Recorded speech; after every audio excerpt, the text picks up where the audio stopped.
हाँ साहब आया।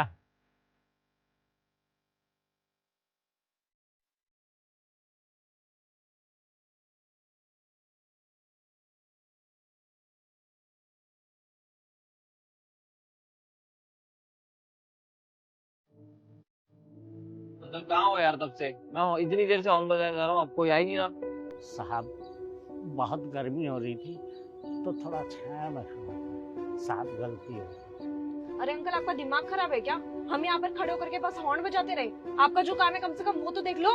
कितनी देर से हॉर्न बजा रहे हैं हम, आराम से वहाँ पे खड़े होकर के चाय के मजे ले रहे हो आप। अगर हमारी तरह आपको 100 काम करने पड़ेंगे तब एक काम नहीं हो रहा आपसे।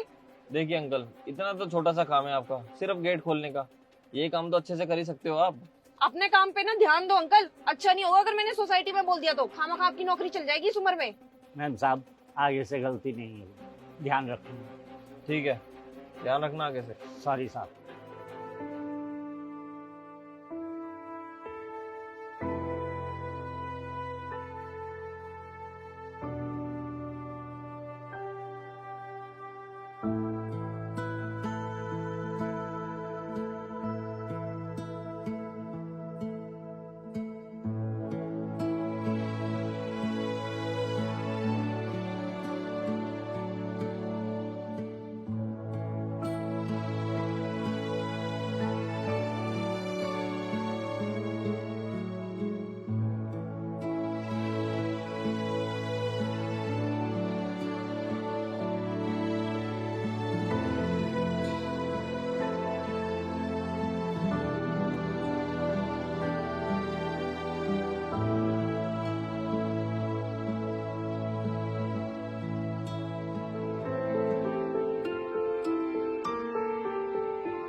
आया साहब।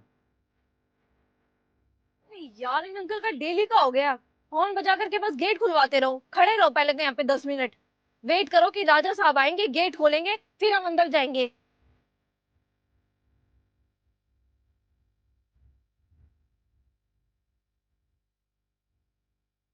अरे अंकल जी, ये क्या सीन है आपका डेली का? आपका तो ये रूटीन ही हो गया। पहले हम 10 मिनट बाहर खड़े होकर के हॉर्न बजाते रहे, राजा साहब का वेट करते रहे कि आएंगे गेट खोलेंगे।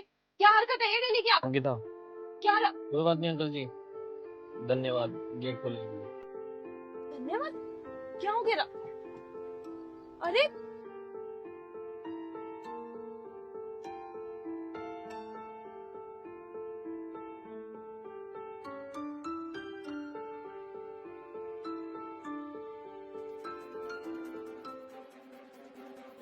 राहुल, अभी तुमने क्या किया बाहर?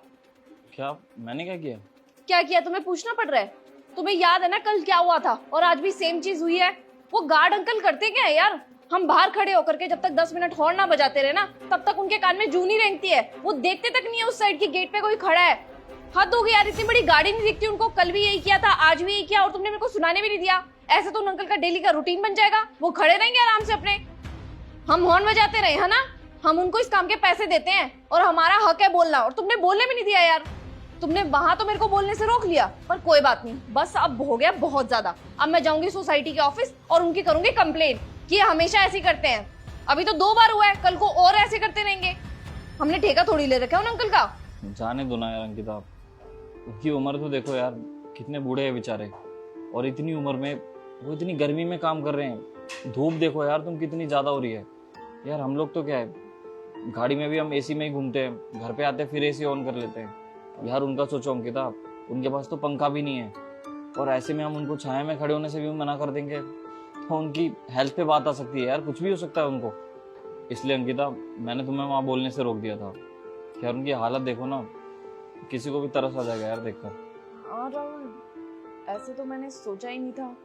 मैं तो गाड़ी में बैठी हुई थी और गाड़ी में एसी चल रहा था, तो मुझे अंदाजा ही नहीं था कि बाहर कितनी गर्मी हो रही है और वो कितनी गर्मी में काम कर रहे हैं बाहर। घर आते हैं तो घर पे एसी चला लेते हैं, ऑफिस में जाते तो ऑफिस में एसी चला लेते हैं, तो गर्मी का अंदाजा तो मुझे था ही नहीं। तुमने सही किया राहुल, मुझे वहाँ पे अंकल को बोलने से रोक दिया। वो बेचारे इतनी एज होने के बाद भी इतनी धूप में काम कर रहे हैं और हम उनकी सराहना करने की बजाय उनको सुना रहे हैं। इतनी मुश्किल से तो हमें गार्ड अंकल मिले हैं, कोई काम करने को ही रेडी नहीं था गर्मी को देख के। और अंकल को शायद पैसों की ज़रूरत थी, इसीलिए ना उन्होंने धूप देखा ना छाँव, चुपचाप काम करने लग गए और हमें देखना सुनाने लग गए उनको फालतू में। आज के बाद मैं उनको कभी नहीं सुनाऊंगी ऐसे, अच्छा नहीं लग रहा मुझे। तुम बैठो, मैं तुम्हारे लिए नींबू पानी लेके आती हूँ।